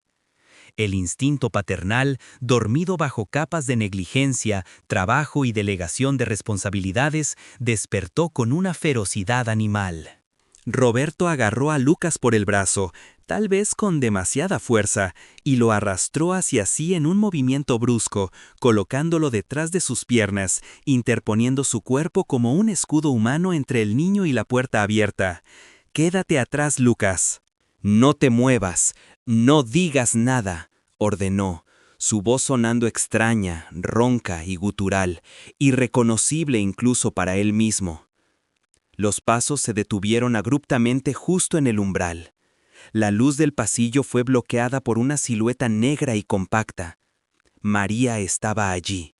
Pero ya no era la señora María, la mujer invisible que mantenía la casa en orden. La máscara de servidumbre había desaparecido por completo, disuelta como el maquillaje barato bajo una tormenta ácida. Su postura, habitualmente encorvada y sumisa, se había erguido de manera antinatural. Sus hombros estaban cuadrados, tensos, listos para la violencia. Su pecho se agitaba con una respiración entrecortada y sonora. Llevaba todavía el abrigo puesto, y a sus pies una bolsa de la compra de papel marrón había caído, reventándose contra el suelo y derramando naranjas que rodaban por el pasillo como cabezas decapitadas en miniatura, un detalle doméstico pervertido por la tensión del momento. Lo más aterrador, sin embargo, era su rostro. No había miedo en sus ojos al ser descubierta en su santuario prohibido. No había vergüenza ni arrepentimiento. Lo que Roberto vio en la mirada de esa mujer fue una ira pura, destilada y volcánica, la furia de una madre a la que intentan arrebatarle a su cría. Sus pupilas estaban dilatadas, devorando el iris, fijas no en Roberto, sino en Lucas, que se asomaba tímidamente detrás de las piernas protectoras de su padre. «No deberíais estar aquí», dijo María. Su voz era irreconocible, había perdido la suavidad modulada y el tono servil que usaba para dirigirse al señor de la casa. Ahora era un tono plano, metálico, desprovisto de cualquier inflexión humana o empatía. «Este es un lugar sagrado. Habéis profanado el santuario. Habéis ensuciado el templo». Roberto intentó invocar su autoridad, esa presencia dominante que hacía temblar a sus empleados en la sala de juntas de su empresa. «¿Qué significa esto, María?», bramó, señalando con un dedo acusador las paredes cubiertas de fotos robadas. «¿Qué demonios es todo esto? Estás despedida. Voy a llamar a la policía ahora mismo y te vas a pudrir en una celda». La mujer soltó una risa seca, un sonido árido que carecía de humor y que se parecía más al graznido de un cuervo anunciando la muerte. Dio un paso dentro de la habitación, invadiendo el espacio personal de Roberto con una temeridad que desafiaba toda lógica de poder y jerarquía social. «¿Despedida?», repitió ella, saboreando la palabra como si fuera un veneno dulce. «No puedes despedirme de mi propia vida, Roberto. No puedes despedirme de mi sangre. Crees que el dinero te hace dueño de todo, ¿verdad? Crees que puedes comprar personas, comprar silencios, comprar hijos y desechar a las madres como si fueran basura». Roberto retrocedió un paso instintivo, chocando contra la mesita de noche. El frasco con el diente de leche tintineó peligrosamente, amenazando con caer. «¿De qué estás hablando? Lucas es mi hijo y de Elena. Estás enferma, María. Necesitas ayuda psiquiátrica urgente. Esto no es normal». María negó con la cabeza lentamente, una sonrisa torcida y cruel curvando sus labios pálidos. Sus manos se movieron hacia los bolsillos de su abrigo, un gesto que hizo que el corazón de Roberto se detuviera por un instante, temiendo que sacara un arma de fuego o un cuchillo de cocina. Pero lo que sus manos buscaban no era metal frío, sino una confirmación táctil de su propia realidad. «Elena», susurró el nombre con un desprecio infinito, escupiendo las sílabas. La pobre, dulce y perfecta Elena. Ella nunca supo la verdad, ¿o sí? O tal vez lo sospechaba, tal vez sentía el frío en la nuca. Tal vez por eso el accidente no fue tan accidental como dijeron los informes que compraste. La insinuación golpeó a Roberto como un mazo físico en el pecho. El aire salió de sus pulmones de golpe. El accidente de coche. La carretera mojada en esa curva cerrada. Los frenos que fallaron inexplicablemente en un vehículo de alta gama recién revisado. La investigación policial se cerró rápidamente como un fallo mecánico fortuito, lubricada quizás por la influencia y el deseo de Roberto de cerrar el capítulo doloroso. Pero ahora, en la penumbra asfixiante de este cuarto de los horrores, las palabras de la mujer abrían una grieta en la realidad que amenazaba con tragárselo entero. ¿Qué has dicho?, preguntó Roberto, su voz reducida a un susurro tembloroso. María dio otro paso adelante, acorralándolos. Ahora estaba tan cerca que Roberto podía ver los capilares rotos en sus ojos inyectados en sangre y oler el aroma rancio de su sudor frío mezclado con la lavanda vieja. Dije que no sabes nada, Roberto. Has vivido en un castillo de mentiras construido sobre cadáveres. Levantó la mano, con un dedo tembloroso pero firme, y señaló una foto específica en la pared, una que Roberto había pasado por alto en su primer y caótico barrido visual. Estaba ubicada en un lugar de honor, justo encima de la cabecera de la cama, enmarcada con un borde dorado pintado a mano. Era una foto vieja, granulada, tomada en lo que parecía ser una sala de espera de un hospital público. En ella, un Roberto mucho más joven, con el rostro desencajado por la preocupación y el miedo al escándalo, estaba sentado hablando confidencialmente con una enfermera. Pero al fondo de la imagen, casi oculta por una columna de hormigón, se veía a una mujer joven, embarazada de varios meses, mirando a Roberto con una expresión de dolor, traición y odio indescriptibles. Esa mujer era María, 20 años más joven, con el rostro más terso, pero inconfundiblemente ella. Roberto sintió que el mundo giraba sobre su eje. La conexión neuronal se hizo con un chispazo doloroso que iluminó los rincones oscuros de su memoria. Recordó vagamente una época, mucho antes de conocer a Elena, mucho antes de su fortuna consolidada y su estatus social intocable. Un desliz de juventud. Una aventura breve y sórdida con una empleada temporal de limpieza en la empresa de su padre. Un problema menor que se solucionó con dinero, amenazas veladas y un acuerdo de confidencialidad férreo. Un embarazo que, según le habían asegurado sus abogados de confianza, había sido interrumpido voluntariamente. «Me dijeron que no existía», balbuceó Roberto, mirando la foto y luego mirando a la mujer que tenía enfrente, tratando de reconciliar el pasado con el presente. «Me dijeron que te habías deshecho de él». «Te dijeron lo que pagaste por escuchar», le cortó María, su voz bajando a un susurro sibilante y venenoso. «Pero la sangre no se borra con cheques, Roberto. Y los hijos no desaparecen solo porque sus padres ricos no los quieran. Perdí a ese niño. Lo perdí por el estrés, por la vergüenza, por tu culpa y la de tu maldita familia. Pero el universo me debía algo. La vida me debía una vida a cambio de la que me robaste». Sus ojos se desviaron hacia Lucas, que miraba la escena con los ojos muy abiertos, paralizado por la tensión adulta que saturaba el aire, incapaz de comprender las palabras, pero sintiendo la violencia en ellas. «Y cuando vi que tú y tu esposa perfecta teníais a este ángel, supe que era él, supe que mi niño había vuelto a mí. No en cuerpo tal vez, pero sí en alma. Vine a reclamar lo que es mío por derecho divino, Roberto.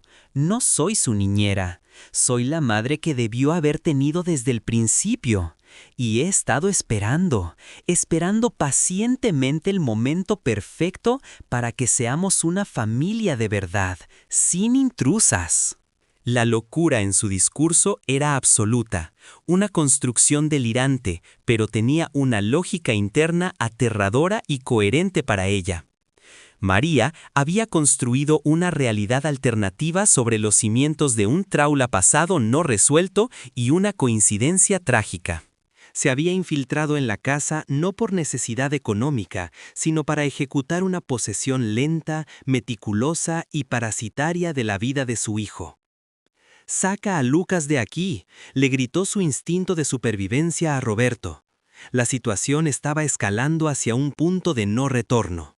La mujer estaba clínicamente inestable, y la revelación de su identidad delirante había roto el último dique de contención social que la mantenía funcional dentro de la casa.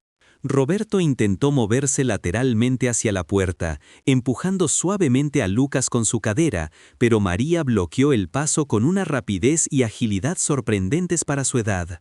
Sacó una mano del bolsillo del abrigo. Esta vez sostenía algo. No era un arma de fuego sofisticada, ni un cuchillo afilado. Era un mechero. Un simple mechero de plástico barato de color rojo. «Nadie sale», dijo ella, accionando la rueda con el pulgar. La pequeña llama brotó, bailando en la penumbra, reflejándose en los miles de ojos de Lucas que cubrían las paredes de papel altamente inflamable. Si no podemos ser una familia aquí, en este mundo podrido, lo seremos en otra parte. Los recuerdos arden tan bien, Roberto, purifican. El olor a papel viejo y seco de repente se convirtió en una amenaza mortal, en el aroma previo a la catástrofe. La habitación era una trampa de fuego perfecta esperando una sola chispa. Cientos de fotos, libros, ropa vieja sintética, polvo acumulado. Todo era combustible de alta volatilidad. Y María, con la mirada perdida en la pequeña llama azul y naranja, parecía haber llegado a la conclusión final y apocalíptica de su guión retorcido. «María, espera, por Dios», suplicó Roberto, levantando las manos en un gesto de rendición total, sudando frío. El millonario arrogante había desaparecido, solo quedaba un padre desesperado frente al abismo. «Podemos hablar, podemos arreglarlo todo, te daré lo que quieras, dinero, una casa para ti sola, una pensión vitalicia, lo que sea, pero apaga eso, por favor, piensa en Lucas». «¿Dinero?». María rió de nuevo, una risa quebrada, y acercó peligrosamente la llama a la esquina de una fotografía donde Lucas sonreía desde un columpio en el parque. «Siempre el dinero. Nunca entendiste nada, Roberto. Eres pobre de espíritu. El amor no se negocia en la bolsa. El amor se toma o se quema para que nadie más lo tenga». La llama lamió el borde de la fotografía. El papel comenzó a ennegrecerse y curvarse instantáneamente. Una voluta de humo gris, fina como un hilo, ascendió hacia el techo manchado. Roberto sabía que tenía segundos, tal vez milésimas, antes de que el fuego saltara de una foto a otra y convirtiera el cuarto de servicio en un infierno incontrolable. Miró a Lucas, miró a la mujer que conocía y desconocía al mismo tiempo, y tensó cada músculo de su cuerpo, preparándose para lanzarse hacia ella en un acto suicida. Pero antes de que pudiera actuar, antes de que el caos se desatara por completo, la voz de Lucas rompió el momento de tensión máxima con una pregunta que nadie esperaba. Una frase simple que congeló la mano de María en el aire como si hubiera recibido una descarga eléctrica. «Tata», dijo el niño, usando el apodo cariñoso que ella tanto amaba y fomentaba, con la voz temblorosa pero clara. «Si tú eres mi mamá, ¿por qué en esa foto estás haciéndole daño al coche de mi verdadera mamá?».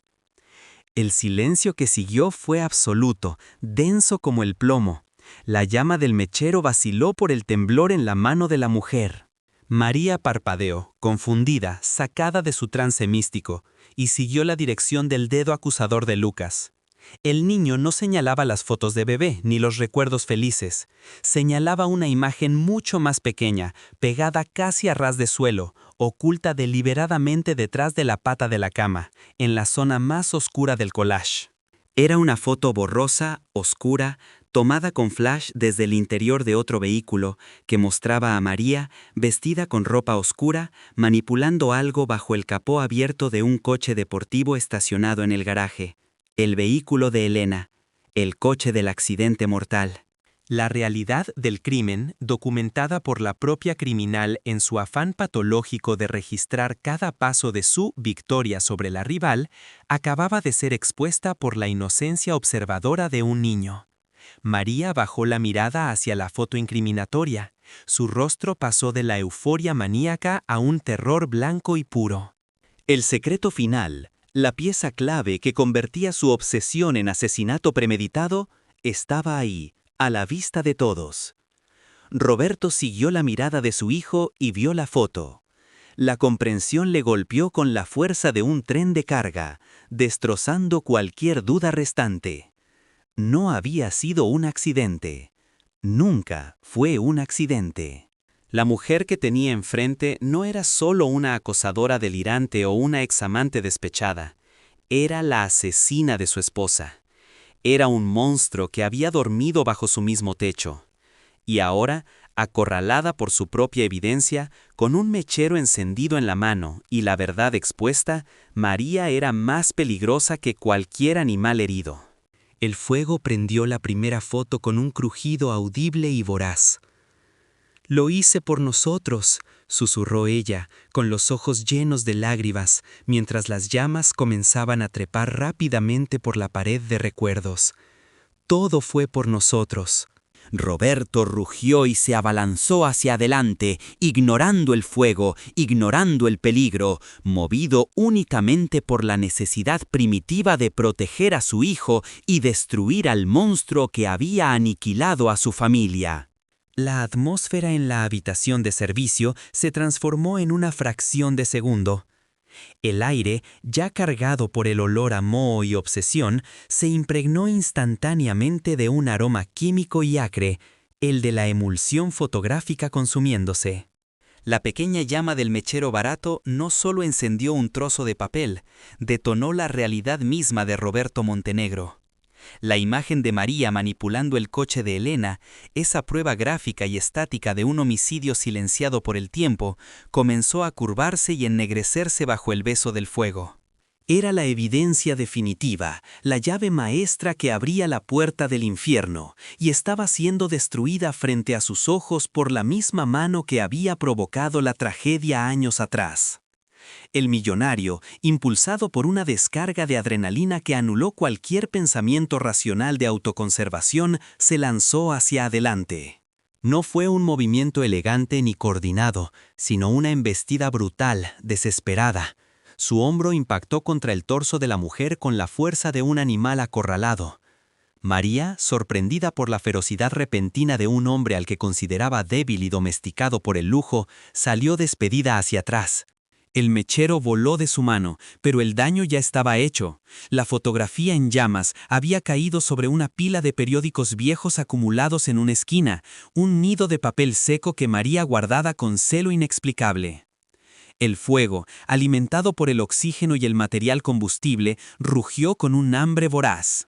Las llamas lamieron el papel pintado, trepando hacia el techo como dedos luminosos y destructivos, iluminando la estancia con un resplandor anaranjado y siniestro que hacía bailar las sombras de las miles de caras de Lucas pegadas en las paredes. Parecía que el niño, multiplicado hasta el infinito, gritaba en silencio mientras su santuario ardía. Roberto, jadeando, se incorporó a medias. Su prioridad no era la mujer, que yacía entre los escombros de su altar profanado, riendo y llorando al mismo tiempo en un estado de histeria catártica. Su prioridad era Lucas. El niño estaba paralizado cerca de la puerta, con los ojos desorbitados, reflejando el infierno que crecía ante él. El trauma de la situación amenazaba con echar raíces profundas en su psique infantil, una cicatriz que ningún dinero podría borrar. «¡Lucas, corre!», gritó Roberto, tosiendo por el humo negro que empezaba a acumularse en el techo bajo de la habitación. «¡Sal al pasillo, ahora!». Pero el niño no se movía, su mirada estaba fija en María. La mujer se estaba levantando lentamente, ignorando el fuego que comenzaba a prender el borde de su abrigo de lana. En su rostro no había dolor físico, solo una determinación fanática. Sus ojos, inyectados en sangre y locura, se clavaron en Roberto con un odio que trascendía lo personal. Era el odio bíblico de quien se siente despojado de su destino. «¡No te lo llevarás!», aulló ella, su voz desgarrándose por encima del crepitar de las llamas. «Si no es mío, no será de nadie. El fuego nos purificará a todos». María se abalanzó, no hacia la puerta para huir, sino hacia Roberto. En su mano, recuperada del suelo entre los escombros, empuñaba un fragmento de cristal roto de uno de los marcos de fotos destrozados. Era un arma improvisada, tosca pero letal. Roberto apenas tuvo tiempo de levantar el antebrazo para protegerse el rostro. El cristal rasgó la tela de su camisa y cortó la piel, un dolor agudo y caliente que se mezcló con el calor sofocante del incendio. La lucha que siguió fue breve, sucia y desesperada. No había técnica, solo supervivencia. Roberto, más pesado y fuerte, logró agarrar la muñeca de la mujer y torcerla hasta que el cristal cayó al suelo. Pero María peleaba con la fuerza sobrenatural de los dementes. Mordía, arañaba, pataleaba, convertida en una furia ciega. El fuego ya había alcanzado las cortinas y el humo se hacía irrespirable, una nube tóxica de plástico y recuerdos quemados que aguijoneaba los pulmones y hacía llorar los ojos. Con un esfuerzo titánico, Roberto empujó a la mujer con todas sus fuerzas. María tropezó con la silla donde solía sentarse a admirar su obra y cayó pesadamente hacia atrás, golpeándose la cabeza contra el marco de la cama. Quedó aturdida por un momento, tendida en el suelo, rodeada por el amillo de fuego que se cerraba rápidamente. Ese fue el segundo que Roberto necesitaba. Se giró, agarró a Lucas por la cintura, levantándolo en vilo como si fuera un saco de plumas, y se lanzó hacia el pasillo. El aire fresco del corredor, comparado con el horno del cuarto de servicio, se sintió como un bálsamo helado. «¡Papá! ¡La señora María! ¡Se quema!», gritó Lucas, sacudiéndose en los brazos de su padre, mirando hacia atrás con una mezcla de terror y compasión incomprensible. Roberto no se detuvo, no miró atrás. El instinto de conservación de la especie había tomado el control absoluto. Corrió por el pasillo de servicio, pasó la cocina impoluta donde tantas mañanas esa mujer le había servido el café con una sonrisa falsa y llegó al vestíbulo principal. Las alarmas de incendio de la mansión, sistemas de última generación conectados directamente con la central de seguridad, comenzaron a aullar con un sonido estridente y rítmico, rompiendo la paz del vecindario exclusivo. Al salir al jardín delantero, la noche fría los recibió. Roberto depositó a Lucas en el césped húmedo, lejos de la casa, y se dobló sobre sus rodillas, tosiendo violentamente, tratando de expulsar el humo de sus pulmones. Miró hacia la mansión. Desde la ventana lateral del ala de servicio de un ala de servicio negro y denso, se elevaba hacia el cielo estrellado, y lenguas de fuego comenzaban a lamer el marco exterior. Dentro de esa habitación, la historia oculta de la familia Montenegro se estaba consumiendo. Pero la verdad, esa verdad horrible y punzante que había salido a la luz gracias a la inocencia de un niño, no podía quemarse. Estaba grabada a fuego en la mente de Roberto. Mientras las sirenas de los bomberos y la policía comenzaban a escucharse en la distancia, acercándose como una jauría salvadora, la mente analítica de Roberto comenzó a procesar los fragmentos de información que María había vomitado en su delirio. Las piezas del rompecabezas, dispersas durante años, encajaban ahora con una precisión aterradora. No se trataba simplemente de una empleada doméstica trastornada. La conexión era mucho más profunda y antigua. Roberto recordó los detalles de aquel problema de juventud. La chica de la limpieza de la empresa de su padre, María. Recordó su rostro joven, lleno de esperanza, y cómo esa esperanza fue aplastada por un equipo de abogados corporativos y un cheque sustancioso. Le habían asegurado que el embarazo se había interrumpido. Le habían dicho que ella había aceptado el dinero y se había marchado a otra ciudad para empezar de cero. Le mintieron. Tal vez, ella mintió para proteger lo único que le quedaba, solo para perderlo después de forma natural, desencadenando la fractura psicótica que la traería de vuelta a su vida décadas después. La meticulosidad del plan de María era lo que helaba la sangre. No había sido una coincidencia que ella terminara trabajando en la mansión Montenegro. Había sido una infiltración quirúrgica. Roberto se dio cuenta, con un escalofrío que no tenía nada que ver con el frío nocturno, de que ella había estado allí, observando, esperando, manipulando los hilos desde las sombras. Y la revelación más oscura, Elena, su esposa, la mujer que creía haber perdido por un capricho cruel del destino. La imagen de María manipulando el coche no dejaba lugar a dudas. Había sido una ejecución, un sacrificio necesario en la mente retorcida de la empleada para liberar el espacio que ella creía merecer legítimamente. María no quería ser la amante, ni la niñera, quería ser la madre. Y para ser la madre biológica tenía que desaparecer. Los bomberos llegaron con un estruendo de luces y sirenas, desplegándose por el jardín con eficiencia militar. Roberto vio cómo conectaban las mangueras y corrían hacia la entrada lateral. La policía llegó segundos después, patrullas bloqueando la entrada, oficiales corriendo hacia él y su hijo. «Señor Montenegro, ¿están heridos?», preguntó un oficial, iluminándolos con una linterna táctica. «Estamos bien», murmuró Roberto, abrazando a Lucas contra su pecho, sintiendo el corazón del niño latir como un tambor frenético. «Pero ella está dentro». «¿Hay alguien más en la casa?», gritó el oficial comunicándose por radio. «La empleada, María, está en el cuarto de servicio».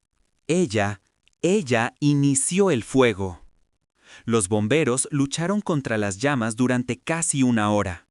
El fuego, confinado inicialmente a la habitación de servicio, se había extendido por el pasillo debido a la voracidad de los materiales antiguos y la estructura de madera de esa ala de la casa. Sin embargo, lograron contenerlo antes de que devorara la estructura principal. Cuando el humo se disipó y los focos de los equipos de emergencia iluminaron la fachada ennegrecida, un silencio pesado cayó sobre la propiedad. El jefe de bomberos se acercó a Roberto, quien estaba sentado en la parte trasera de una ambulancia, con una manta térmica sobre los hombros, mientras un paramédico revisaba los cortes en su brazo. Lucas, en estado de shock pero ileso, dormitaba intermitentemente a su lado, agotado por el terror. «Señor Montenegro», dijo el bombero, con el rostro manchado de hollín y una expresión grave, «hemos extinguido el foco principal. La habitación ha quedado totalmente destruida». Roberto asintió, esperando la confirmación de la muerte, esperando que el monstruo hubiera perecido en su propia pira funeraria. «¿Encontraron el cuerpo?», preguntó, con voz ronca. El bombero intercambió una mirada con el inspector de policía que se había unido al grupo. Hubo una pausa incómoda, cargada de tensión. «Encontramos restos», dijo el inspector, tomando la palabra, «pero no un cuerpo, señor Montenegro». Roberto levantó la cabeza de golpe, ignorando el dolor punzante en su brazo. «¿Qué quiere decir?». La ventana de la habitación de servicio estaba rota desde el exterior, o eso parecía, explicó el inspector. Encontramos rastros de sangre que van desde la ventana hacia la zona boscosa trasera de su propiedad. ¿Y esto?». El inspector sacó una bolsa de evidencia transparente. Dentro, chamuscado en los bordes pero todavía legible, había un pequeño cuaderno de tapas negras. No era un álbum de fotos, era un diario. Había sobrevivido milagrosamente debajo de un mueble metálico caído que lo protegió de lo peor del fuego. «Parece ser un registro», continuó el policía, «un registro muy detallado. Lo hemos hojeado brevemente. Hay fechas, horas, observaciones sobre su hijo y sobre su difunta esposa». Roberto miró el cuaderno a través del plástico. No necesitaba leerlo para saber qué contenía. Eran las actas de una locura gestada durante años. Pero lo que realmente hizo que el pánico volviera a aferrar su garganta no fue el diario, sino lo que implicaba la ausencia del cuerpo. María no estaba muerta. Había escapado, herida, quemada, probablemente en un estado de dolor inimaginable, pero viva.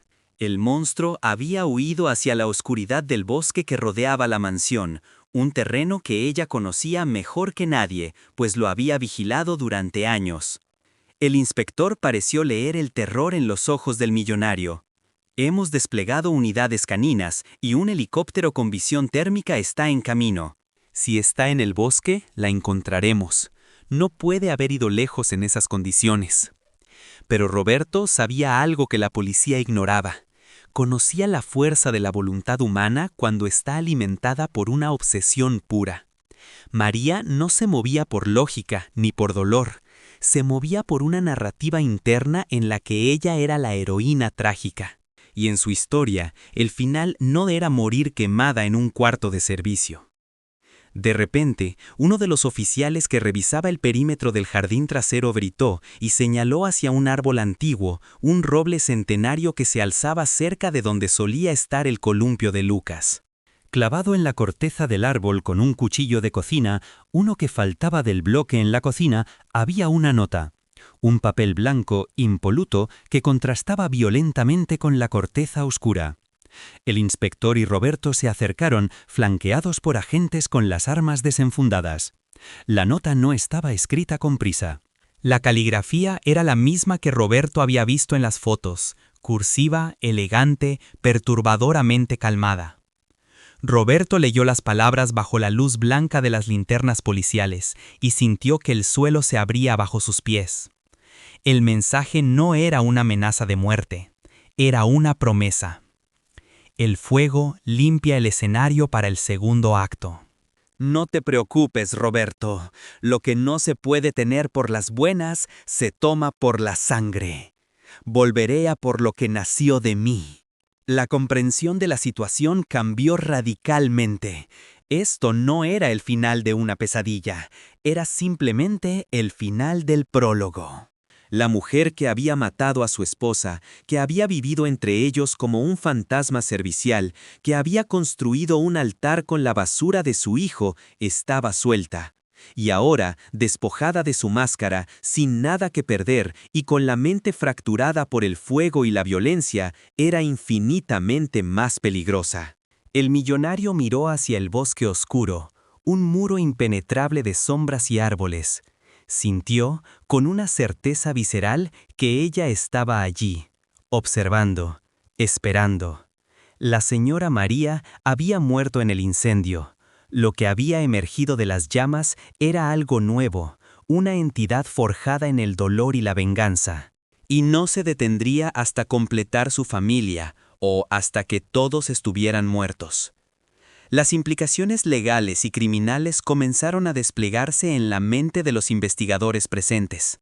Al revisar superficialmente el diario recuperado, las fechas coincidían con eventos inexplicables en la casa, la desaparición de objetos, las enfermedades repentinas de Lucas que los médicos no lograban diagnosticar, incluso fallos en el sistema de alarma que habían sido atribuidos a errores técnicos. Todo había sido orquestado. María había estado drogando al niño sistemáticamente con dosis bajas de sedantes para mantenerlo dócil, para crear esa dependencia, para ser ella la única que podía curarlo con sus remedios caseros. Los lazos ocultos que unían a la empleada con la familia no eran de servidumbre, sino de una parasitación lenta y metódica. Había estudiado sus horarios, sus debilidades, sus miedos. Había manipulado el duelo de Roberto tras la muerte de Elena para hacerse indispensable. Había creado un vacío que solo ella podía llenar. Roberto volvió a la ambulancia y abrazó a su hijo con una fuerza que casi le hacía daño. Lucas se despertó y miró a su padre. «¿Papá? ¿Dónde está la tata?», preguntó el niño, con esa inocencia que ahora parecía un peligro mortal. «Se ha ido, Lucas», susurró Roberto, mirando hacia la oscuridad. «Pero no dejaremos que vuelva, nunca». Mientras las luces azules y rojas giraban, pintando la escena de un surrealismo macabro, la realidad se asentaba con el peso de una losa. La caza había comenzado. Pero la pregunta que martillaba en el cerebro de Roberto no era dónde estaba María, sino cuánto tiempo llevaba planeando su siguiente paso. Porque si algo había demostrado el altar en su habitación, era que María no improvisaba. Ella coleccionaba, ella planeaba. Y el incendio no había sido un error, había sido una distracción. A lo lejos, el sonido de un motor arrancando en la carretera secundaria detrás del bosque rompió el silencio de la noche. Un coche que se alejaba a toda velocidad. Roberto supo entonces que la pesadilla había escapado de los límites de su propiedad y se había vertido en el mundo exterior. La parte 4 de esta tragedia concluía no con cenizas, sino con una huida. Y el desenlace, inevitable y violento, estaba por escribirse. El eco del motor del vehículo en fuga se desvaneció en la carretera comarcal, dejando tras de sí un silencio denso, roto únicamente por el trepitar de las vigas humeantes y las instrucciones cortantes de los equipos tácticos que aseguraban el perímetro. La mansión de los Montenegro, otrora un símbolo de estatus y seguridad inquebrantable, se había transformado en la zona cero de una catástrofe psicológica. Mientras los bomberos terminaban de sofocar los últimos rescoldos en el ala de servicio, la maquinaria de la justicia criminal comenzaba a operar con una frialdad necesaria. Roberto Montenegro, sentado en la parte trasera de la ambulancia, con la manta térmica aún sobre los hombros, observaba el vacío. Su brazo vendado palpitaba, pero el dolor físico era insignificante comparado con la hemorragia interna de su realidad. Lucas dormía, o fingía hacerlo, bajo el efecto de un sedante suave administrado por los paramédicos. El niño había dejado de temblar, pero su mano pequeña aferraba la camisa de su padre con una fuerza que blanqueaba sus nudillos. La investigación forense comenzó esa misma madrugada. Los peritos, vestidos con trajes blancos que contrastaban con la negrura del hollín, entraron en lo que quedaba de la habitación de María. Lo que encontraron entre las cenizas y el agua estancada no fue simplemente la escena de un incendio provocado, fue la autopsia de una mente fracturada. Aunque el fuego había consumido gran parte del altar, la estructura metálica de los archivadores había protegido el núcleo de la obsesión de la mujer. El inspector a cargo, un veterano de homicidios llamado Valdés, se acercó a Roberto con el diario recuperado en una bolsa de evidencia sellada. La lectura preliminar de ese cuaderno negro se convertiría en la pieza angular del caso, un documento que los psiquiatras forenses analizarían durante años. No eran divagaciones incoherentes, al contrario, la caligrafía era pulcra, las fechas exactas, los planes meticulosos. Las entradas revelaban que María había estado vigilando a la familia Montenegro 3 años antes de ser contratada. Había alquilado un apartamento modesto con vista a la entrada del club social que frecuentaba Elena, la difunta esposa.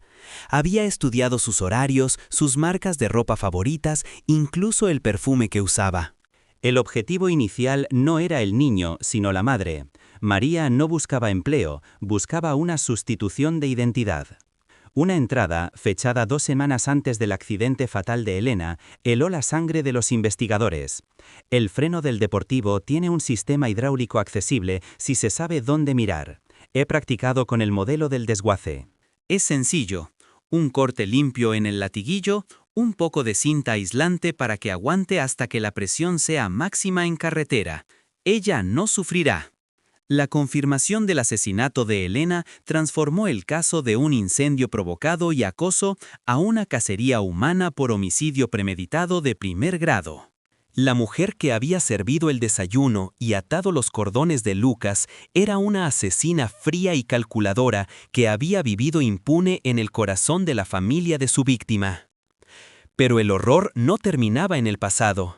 Los análisis toxicológicos realizados a Lucas en el Hospital Central revelaron una verdad aún más siniestra. La sangre del niño contenía trazas de benzodiazepinas y pequeñas dosis de arsénico acumulativo. El síndrome de Munchausen por poderes se manifestaba en su forma más cruel. María había estado envenenando lentamente a Lucas para mantenerlo enfermo, débil y dependiente, garantizando así que solo ella pudiera cuidarlo. Los episodios de fiebre, los vómitos inexplicables, las noches de terror nocturno, todo había sido inducido químicamente por la mujer a la que el niño llamaba Tata.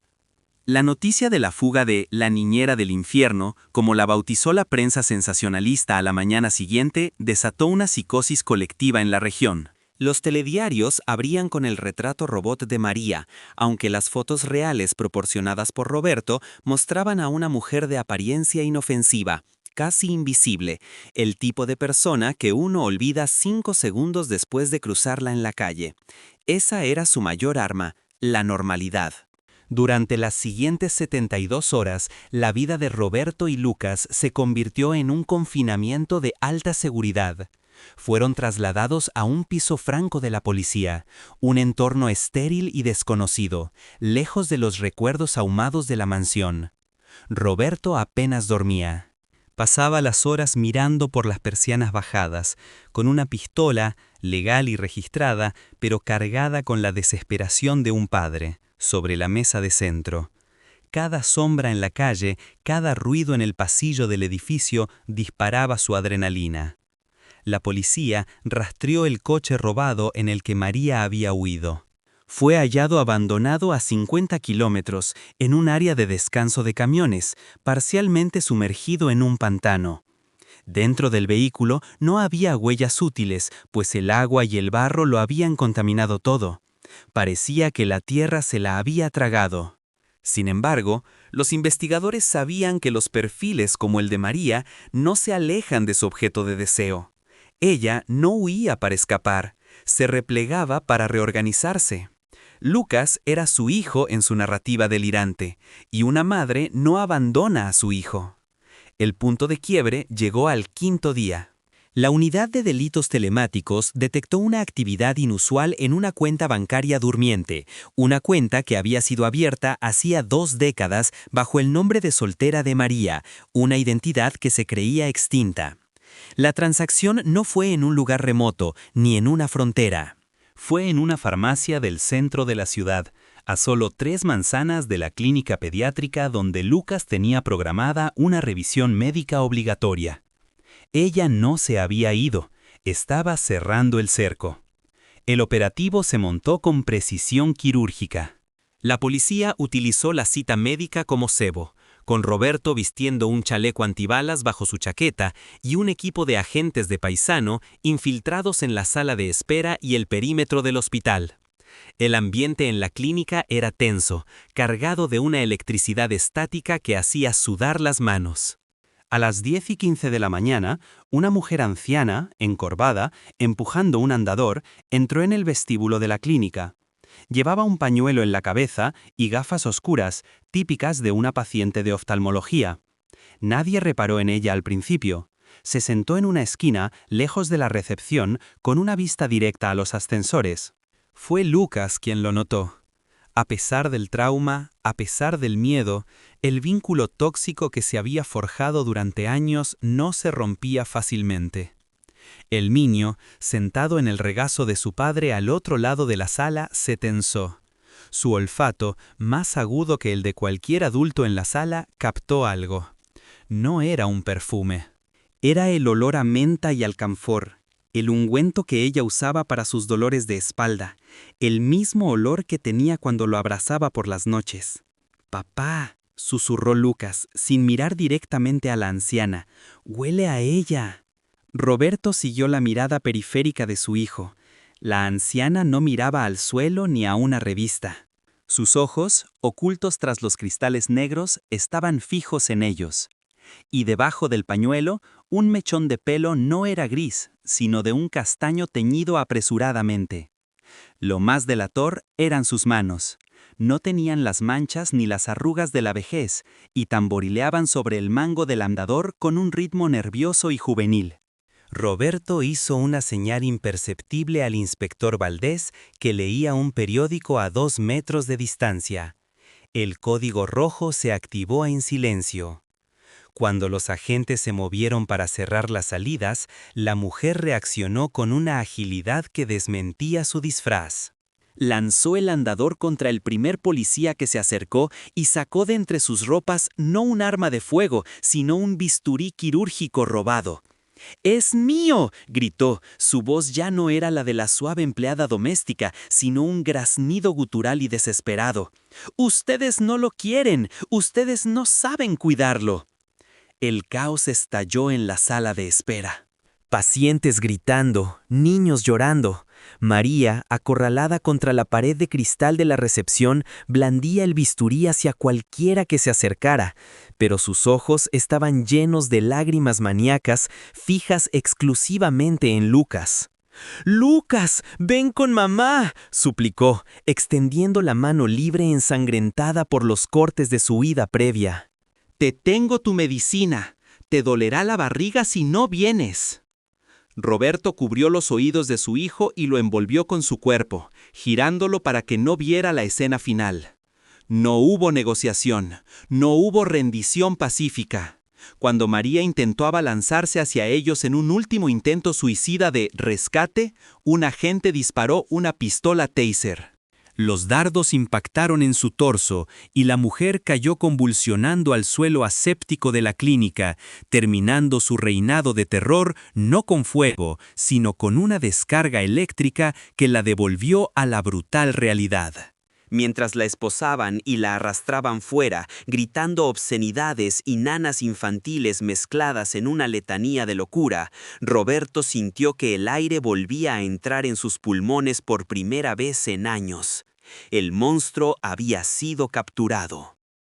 Los meses siguientes fueron un proceso de deconstrucción y renacimiento. El juicio fue breve, la evidencia era abrumadora, y la defensa de enajenación mental apenas pudo sostenerse ante la premeditación demostrada en los diarios. María fue condenada a cadena perpetua en una institución psiquiátrica de máxima seguridad, diagnosticada con un trastorno de personalidad narcisista severo y erotomanía, agravado por una psicopatía que le impedía sentir empatía alguna por sus víctimas. Nunca mostró arrepentimiento, solo furia por haber sido interrumpida en su obra maestra. Para Roberto y Lucas, la sentencia fue solo el comienzo de la verdadera curación. La mansión fue vendida. Roberto no podía soportar criar a su hijo entre paredes que habían sido testigos de tanta manipulación. Se mudaron a una casa luminosa, de concepto abierto, cerca de la costa, donde no había cuartos de servicio oscuros ni sótanos ocultos. La desintoxicación física de Lucas fue dolorosa pero exitosa. Su cuerpo, liberado del veneno, comenzó a crecer y fortalecerse. Sin embargo, la desintoxicación emocional requirió un esfuerzo mucho mayor. Durante el primer año, Lucas tenía pesadillas recurrentes con el fuego y preguntaba por qué la tata le había hecho daño si decía quererlo. Roberto, un hombre que había creído que el dinero podía solucionar cualquier problema, aprendió que la paternidad no se delega. Dejó la gestión diaria de su imperio empresarial en manos de una junta directiva y se dedicó a ser la presencia constante que su hijo necesitaba. Aprendió a cocinar, a curar heridas sin necesidad de medicina especial y a construir una confianza basada en la verdad, por dolorosa que fuera. Una tarde, 3 años después del incendio, Roberto encontró a Lucas en el jardín de la nueva casa. El niño, ahora de 9 años, sostenía una fotografía vieja que había encontrado en una caja de mudanza olvidada. Era una de las pocas fotos que se habían salvado, una imagen real de Elena, su madre biológica, sosteniéndolo en brazos el día de su nacimiento. Roberto se sentó junto a él en el césped, sintiendo la brisa del mar. ¿Te acuerdas de ella?, preguntó Roberto suavemente. Lucas negó con la cabeza, pero sus dedos trazaron el rostro de la mujer en la foto. «No», dijo el niño, «pero sé que ella no me hubiera hecho daño, y sé que ella no hubiera quemado mis fotos». Roberto pasó un brazo por los hombros de su hijo.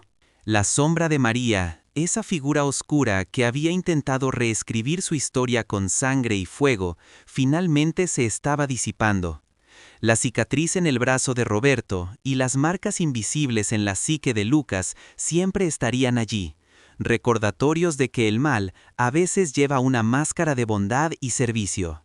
Pero al mirar al horizonte, padre e hijo comprendieron que habían sobrevivido. La verdad, aunque terrible, los había liberado.